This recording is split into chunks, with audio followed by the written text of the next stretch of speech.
Hello, kumusta kayo lahat dyan mga kapatid? Nandito naman po ang inyong kapatid na si Lolo Ben na magbibigay sa inyo ng isang kwento ngayong araw na ito. Kahapon na naikwento ko ay tungkol dito sa iniinom ko na tsaa, yung turmeric o yung luyang dilaw. Ngayon naman ikukwento ko sa inyo yung ang ginawa ko sa Manila noong nakalipas na linggo. Kasi nung isang linggo, nag-apply ako ng visa, Japan visa. Ito ay multiple visa sa pagpunta ko sa Japan pagbisita. Kasi nagustuhan ko ang Japan dahil noong Marso nagpunta ako doon at kasama ko ng isang group tour at nagandahan ako sa ganda ng Osaka, Japan. Kasi noong bandang 2019, first time kong pupunta sa Japan para tumakbo sa Mount Fuji Half Marathon Race. At yun po ang unang-unang bisita ko sa Japan, lalong-lalo na sa Tokyo. At sa Haneda Airport ako lumapag at nagpunta ako sa Mount Fuji. Nag-spend muna ako ng mga 3 araw doon at pagkatapos ng 3 araw sa banda ng malapit sa Mount Fuji, pumunta ako sa Tokyo, sa may bandang Shibuya, para mag-stay naman doon ng another 3 days. So all in all, 1 week akong nag-stay doon sa Japan kasama yung pagbiyahe ko, yung first day ko na pagpunta ng Japan. At mula noon hindi ako nakapunta ng Japan. Ang next pagpunta ko ay itong taon na ito, 2024. So akalain mo, pero ang dahilan kung bakit ko nagustuhan ng Japan at balikan ng Japan ay hindi po sa dahilan na tatakbo ako ng isang running event, kundi nahilig kasi ako sa mga maong or denims. Yung maong kasi or denims ay ginagawa na sa Japan at ito po ay isa sa mga mahal na gawa ng denim jeans. At sila po ay gumagawa ng reproduction ng Levi's na gayang-gaya nung reproduction nung unang panahon. At ito po ay tinatawag nilang selvage denim. Itong selvage denim na ito ay ginagawa pa nung unang mga weaving mills or mills na ginagamit sa pagpapagawa ng maong. So napunta ako doon dahil nagkahilig ako noong panahon ng pandemic at nag-research ako at unti-unti akong napamahal sa selvage denim, to the point na sumasali ako ngayon sa mga denim fade competition na kasama ng mga iba't ibang mga mahihilig sa maong sa buong mundo. At dahil sa competition na yan, nagkakaroon tayo ng kaunting premyo dahil nagiging top 30 tayo, kung minsan nagiging top 50 tayo.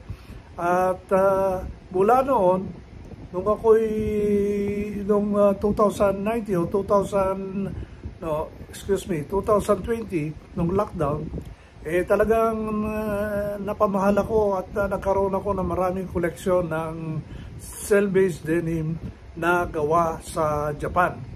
Kaya pumunta ako sa Osaka noong March. Ang dahilan para bumili lang ng special na denim pants na gawa ng Iron Heart. Alam niyo yung Iron Heart, isa sa mga tanyag na denim brand sa Japan at ito ay ginagamit ng mga mahihilig sumakay at gumamit ng malalaking motorsiklo. Ito yung mga big bikes. Pero hindi naman ako mahilig sa motorsiklo, pero gusto ko lang gamitin ang itong mga selvage denim dahil ginagamit ko sa pagtatrabaho ko dito, sa paglilinis ng aking backyard, paglalakad, at saka pagtatanim. At maganda ang resulta ng Denim Faith. Ay hindi ko po inaano ito, promote. Masyadong mahal na bisyo ito. Kaya gusto ko lang sabihin sa inyo na nagagandahan lang kasi yung Japanese craftsmanship ng paggagawa ng mga original na maong.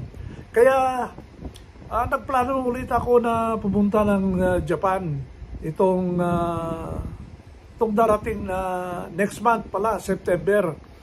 Kasi matagal ko nang nabili yung ticket at matagal na rin akong nag-reserve ng matutirhan na hotel. Alam nyo kasi pag ako yung nagplano 5 to 6 months before yung aking ginagawa para alam nyo na maganda yung preparasyon. Pero itong pagpunta ko ngayon dito sa Japan ay para mag-relax lang. Ibig sabihin yan is gusto ko kasi yung ma-experience yung kung gaano kalinis yung ng Japan, lalong-lalo na sa Osaka kasi yung Osaka medyo laid back ng kaunti kaysa Tokyo. Kakaunti ang tao, mas maayos. Kung kakaunti ang tao, kaunti ang traffic. Pero maganda naman yung palakad ang mass transportation doon kasi maganda po ang aking experience. Nung ako'y nagpunta doon nung itong Marso, maganda yung taxi, very efficient, malinis, maganda rin yung bus system kasi nagbiyaya ako mula Osaka hanggang sa kanilang premium outlet. Ito yung mga shopping outlet nila at aabutin ka rin ng isang oras na biyahe by bus. Kaya tuwan-tuwa ako. At siyempre yung mga subway system nila maayos. At kumuha ako ng isang dalawa na tour activities or events at maayos at masarap kausap yung mga tourist guides at siyempre maayos ang kanilang schedule at pakikisama sa kanilang mga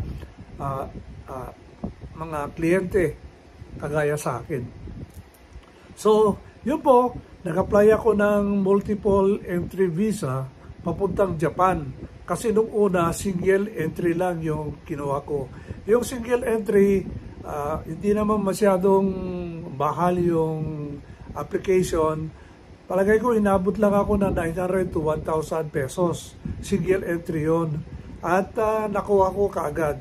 Ito, sinubukan ko ng multiple entry kasi plano ko every year, gusto kong pumunta ng Japan para mag-relax at mapuntahan din yung mga different tourist areas nila para makakita ng ibang kultura, ibang lugar, ibang peace of mind. Kasi alam nyo, kasama sa mental health natin yung nakakita tayo ng ibang lugar para ito ay parang pagkain niya ng ating utak. Kasi yung utak natin, nag-a-absorb kung ano yung ina-observe natin sa mga iba't ibang lugar. At siyempre, hindi mo rin hindi mo rin makontrol yung sarili mo na may kumpara yung sarili mong bansa sa mga ibang bansa. Bakit ang Japan ay ganito? Bakit dito sa Pilipinas ay ganito? Maraming factors yan. Kung minsan, yun ang magandang pag-aralan natin. At ito ay isang magandang experience kung kayo ay napupunta sa ibang bansa.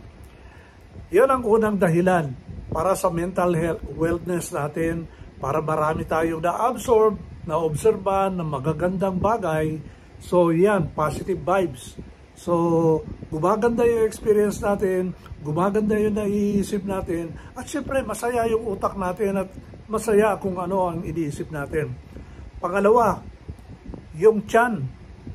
Alam niyo, pangalawa yan ang dahilan kung bakit ako pupunta ng Japan. Masarap ang pagkain nila. Iba-ibang klase. Merong sushi, sashimi, at kung napasok kayo sa McDonald's, Naku, tikman ninyo yung Angus beef nila na sandwich. The best. At murang-mura. So, meron ka ng pagkain sa utak, meron ka pang pagkain sa tiyan, at syempre, alam nyo na, ang pangatlo, mag-shopping. Alam mo, ito yung ano natin food din sa ating brain yan. Meron tayong ugali na kahit na mura yung bibili mo, the mere fact na binili mo sa Japan yan, tuwang-tuwa ka na, kahit na murang-mura. So, makabili ka lang yung KitKat nila na ang flavor wasabi, tuwang-tuwa ka na dahil na-experience mo na ito ay galing lang sa Japan. At syempre, ako, mahilig ako sa Uniqlo at ang kanilang brand na Go.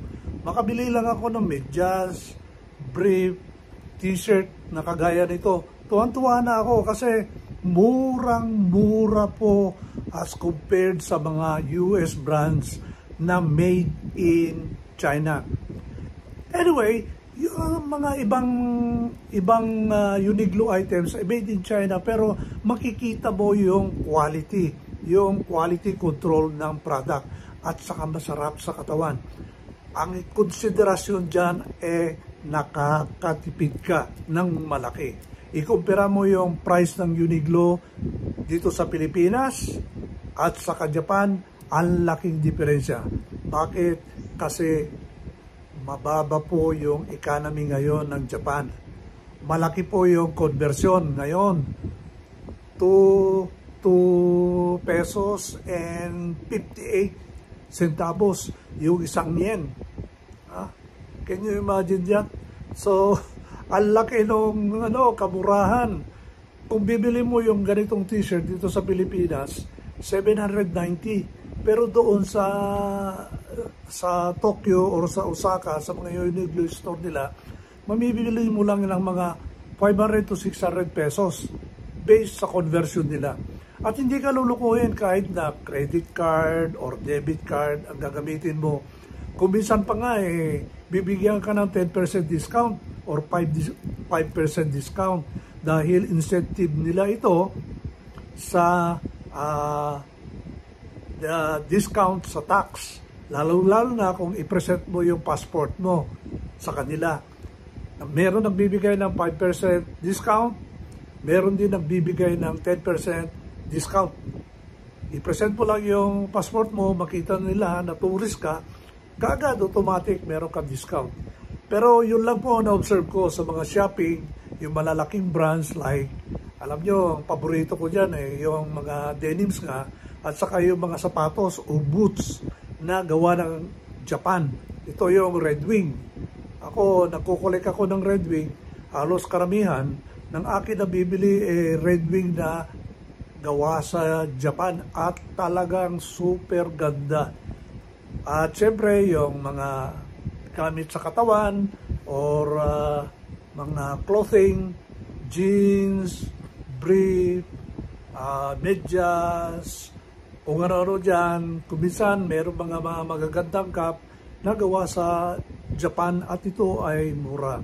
So, yun po ang dahilan kung bakit ako nagbibiyahe. Naghahanap ako ng pagkain ng utak, okay? Experience, mga ma-observe mo, yung pagkain na kaiba sa ating pagkain dito sa Pilipinas.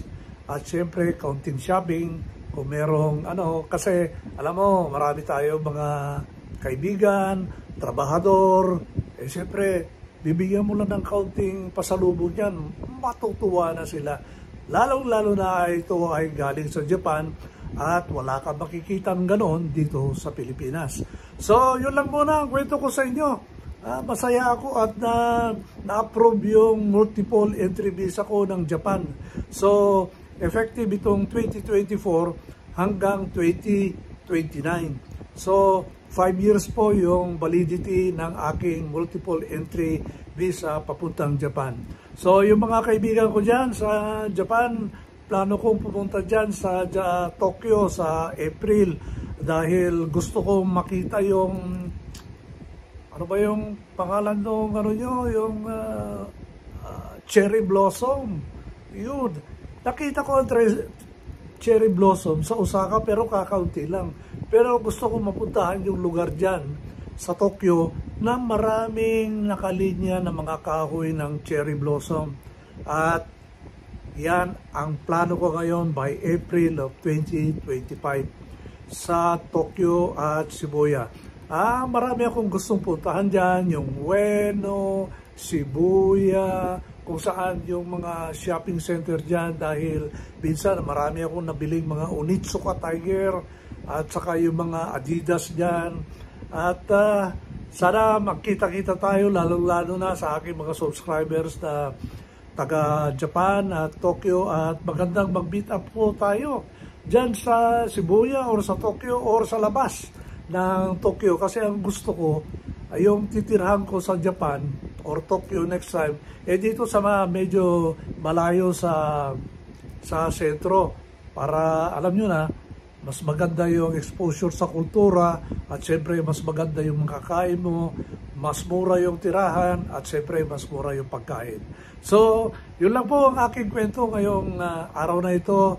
May plano na akong bumisita sa Tokyo by next year dahil meron na akong multiple visa para bumisita uli sa bansa ng Japan. Salamat po at magandang araw po sa inyong lahat. Bye!